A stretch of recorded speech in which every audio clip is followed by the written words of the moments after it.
공소시효 안 끝났어. 박진우, 너부터. 법원 앞 산업재해 희생자 추모비. 23개의 이름이 빗물에 번졌다. 박진우는 박수혁 앞에서 숨을 삼켰다. 15년 전 오늘 아들은 사고가 아니라 침묵 속에서 사라졌다. 등 뒤에서 교복 소녀가 서류를 펼치며 속삭였다. 공소시효 안 끝났어. 박진우, 너부터. 그 순간 전화가 울렸다. 박미선. 오빠, 그날 CCTV 복구본 나한테 있어.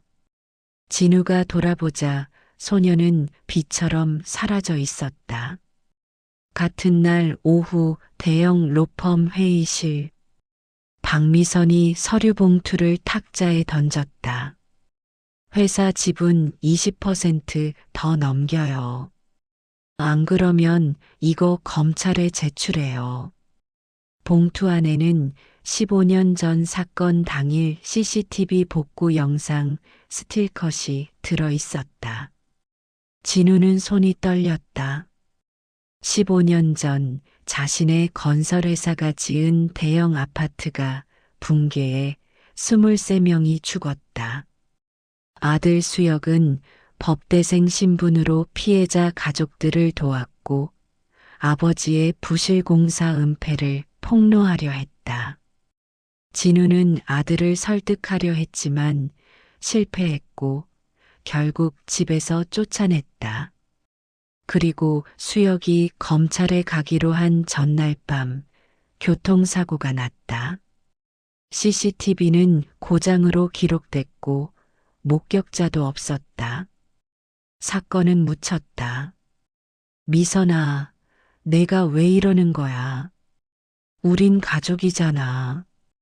진우가 떨리는 목소리로 말했다. 미선은 차갑게 웃었다. 가족? 수혁이도 가족이었잖아요. 근데 오빠는 어떻게 했죠? 옆에 앉은 조카 이재훈이 계약서를 내밀었다. 빨리 서명하세요, 삼촌. 진우는 분노했지만 약점을 잡힌 그는 아무 말도 할 수 없었다. 미선이 일어서며 마지막 한마디를 남겼다. 일주일 드릴게요. 안 그러면 15년 전 일 세상이 다 알게 될 거예요. 회의실을 나서며 진우는 가슴 통증을 느꼈다. 약을 꺼내 삼키면서 생각했다. 이렇게는 못 살아. 자수해야 해. 그는 변호사에게 전화를 걸었다. 15년 전 사건, 내가 직접 검찰에 가겠소. 그날 저녁 진우는 다시 법원 앞 추모비를 찾았다.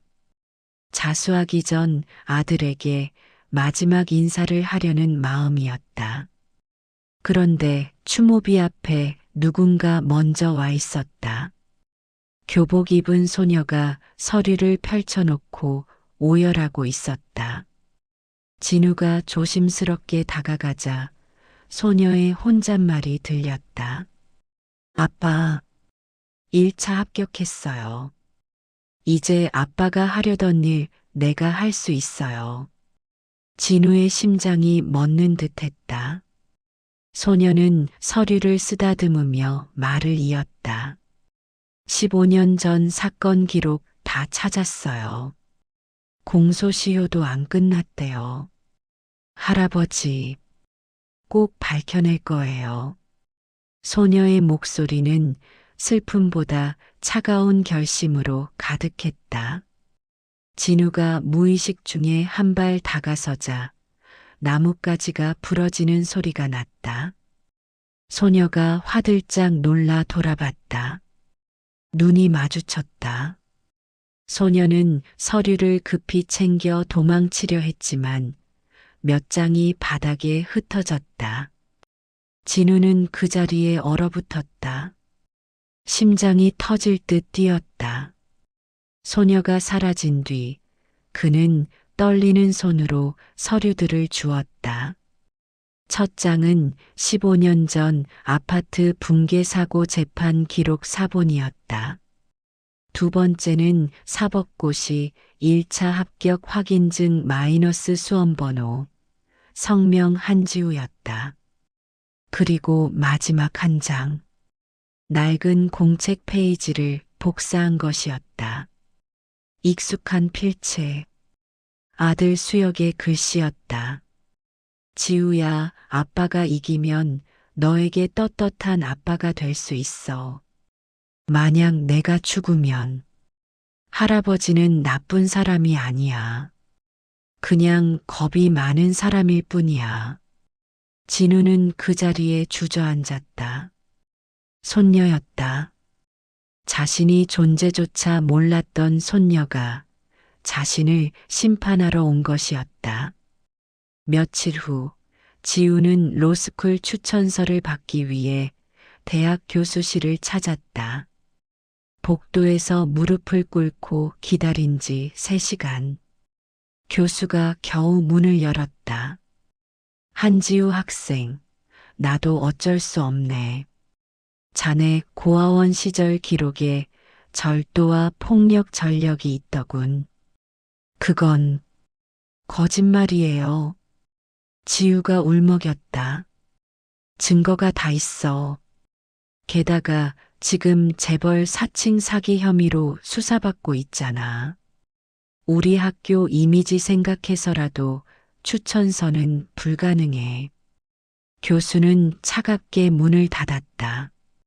복도에 주저앉은 지우의 눈에서 눈물이 흘렀다. 그때 복도 끝에서 누군가 박수를 쳤다. 이재훈이었다. 훌륭한 연기였어요. 한지우 씨. 아니, 사칭범 씨? 그는 냉소를 띤 채 다가왔다. 박진우 회장님 손녀라고요? 증거 있어요? DNA 검사라도 했어요? 지우는 떨리는 목소리로 물었다. 당신, 누구예요? 박진우 회장의 조카, 이재훈입니다. 삼촌 재산놀이는 사기꾼들 많이 봤거든요. 당신도 그중 하나겠죠. 이재훈은 명함을 던지듯 내밀었다. 경찰 조사 잘 받으시길. 참, 사기죄는 10년까지 나오더라고요. 지우는 분노로 온몸이 떨렸다. 하지만 그녀는 알지 못했다. 바로 그 순간 대학 주차장에서 박진우가 모든 걸 지켜보고 있었다는 것을. 진우는 차 안에서 주먹을 불끈 쥐었다. 미선이 저 짓을 시킨 거구나. 그는 즉시 변호사에게 전화를 걸었다. 유전자 검사 준비하시오. 그리고 한지우 학생에게 걸린 모든 혐의, 내가 직접 해결하겠소. 다음 날 아침, 대학 본관 앞. 교수와 학교 관계자들이 급히 모였다. 박진우가 변호사팀을 대동하고 나타난 것이었다. 한지우 학생에게 걸린 모든 혐의는 조작입니다. 이것은 유전자 검사 결과입니다. 일치율 99.9%. 한지우는 제 친손녀가 맞습니다. 교수는 당황하며 사과했다. 회장님, 저희가 몰랐습니다. 진우는 차갑게 말을 끊었다.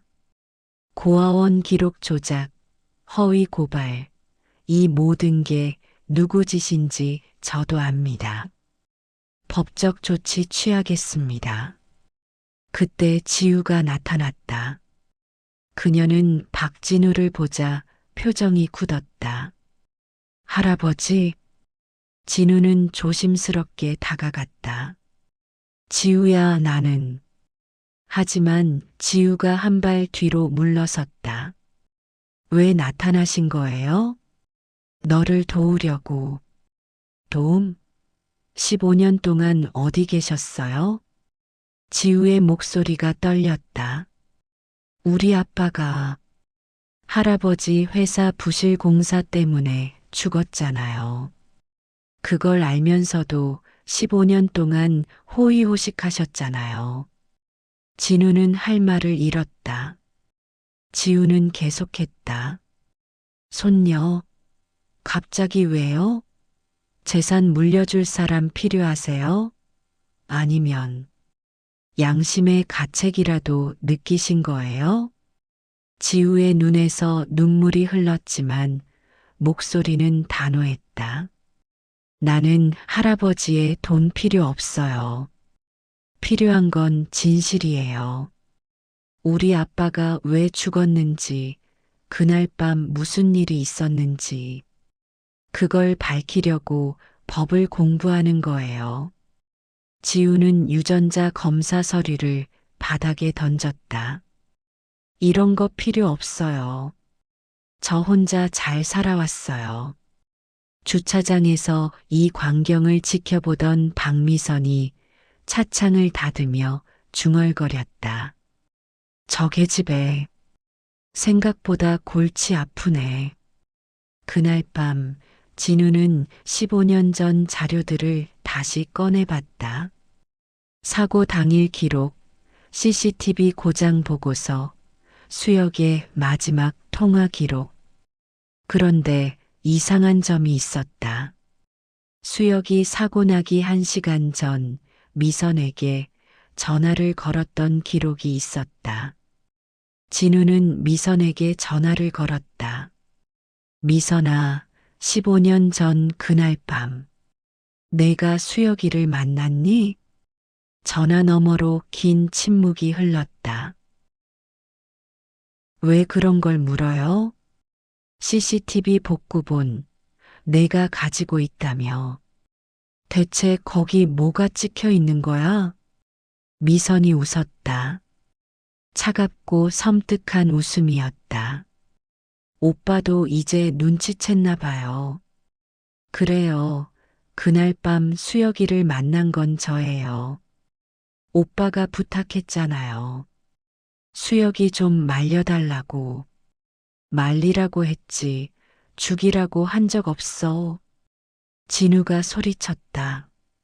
죽이려던 건 아니었어요. 그냥 겁만 주려고 했죠. 근데 수혁이가 차를 피하다가 미선의 목소리가 떨렸다. 저도 무서웠어요. 그래서 오빠한테 말 못하고 CCTV만 꺼버렸죠. 진우는 전화기를 떨어뜨릴 뻔했다. 그럼 15년 동안 나한테 돈 뜯으면서 내가 죽인 거였어? 오빠가 시켜서 한 일이에요. 오빠도 공범이죠. 그러니까 조용히 입 다물고 계세요. 진우는 통화를 끊고 한참을 멍하니 앉아 있었다. 그리고 결심했다. 이제 끝내야 해. 진실을 밝혀야 해. 다음 날 진우는 기자들을 불렀다. 회사 회의실에 전 임직원을 모았다. 15년 전 아파트 붕괴 사고 제가 은폐했습니다. 오늘 검찰에 자수하겠습니다. 회의실이 술렁였다. 그때 문이 벌컥 열리며 박미선이 들어왔다. 오빠, 진짜 그럴 거예요? 미선의 얼굴은 창백했다. 진우는 대답 대신 서류를 내밀었다. 이건 15년 전 CCTV 복구 의뢰서야. 내가 복구업체에 맡겼던 거. 나도 이제 다 알아. 미선이 비틀거리며 의자를 잡았다. 오빠, 우리 가족이잖아요. 가족? 진우의 목소리가 떨렸다. 너는 내 아들을 죽이고도 15년 동안 나를 협박했어. 그게 가족이 할 짓이야? 이재훈이 어머니를 감싸며 소리쳤다. 삼촌, 증거 있어요? 그냥 추측 아니에요? 진우는 노트북을 열었다. 화면에 CCTV 영상이 재생되기 시작했다. 어두운 도로 한 대의 차가 보행자를 향해 돌진하는 장면. 차량 번호판이 선명했다. 미선의 차였다. 이건 어떻게? 미선이 중얼거렸다. 복구업체에서 원본을 보관하고 있더군. 내가 준 건 편집본이었어. 진우는 기자들을 돌아봤다. 제 여동생 박미선이 제 아들을 차로 쳤습니다. 그리고 현장을 은폐했습니다. 회의실이 아수라장이 됐다. 기자들의 카메라 플래시가 터졌다. 미선은 그 자리에 주저앉았다. 오빠, 나도 무서웠어요. 오빠가 막으라고 했잖아요. 막으라는 게 죽이라는 뜻이었어? 진우가 소리쳤다. 그때 회의실 문이 열렸다. 한지우가 서 있었다. 그녀는 CCTV 영상을 보며 온몸이 떨렸다. 우리 아빠를 저 사람이 죽인 거예요? 지우의 목소리는 분노와 슬픔으로 갈라졌다.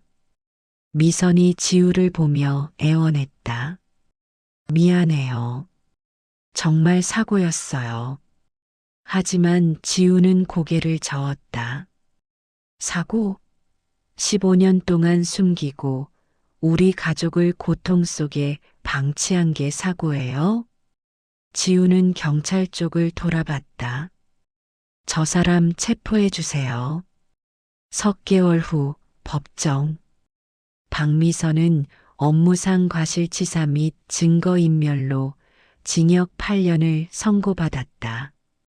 이재우는 공범 및 협박죄로 징역 3년.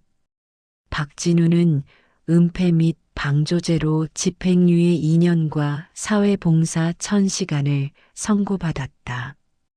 판결 후 복도에서 진우와 지우가 마주쳤다. 진우는 조심스럽게 입을 열었다. 지우야.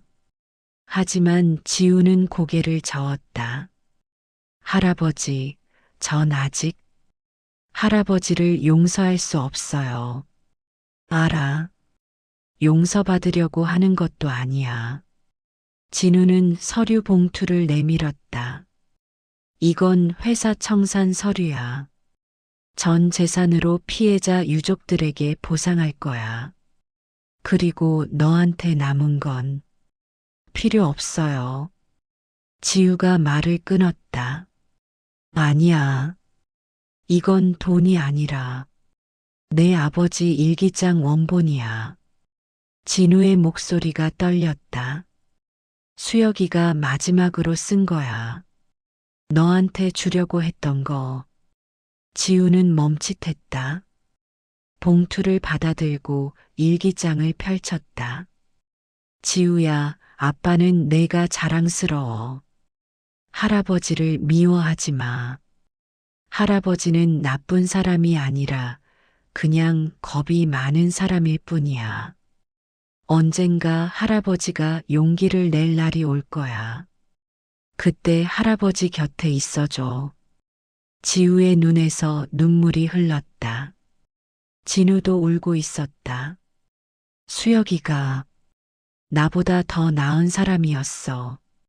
미안하다, 지우야.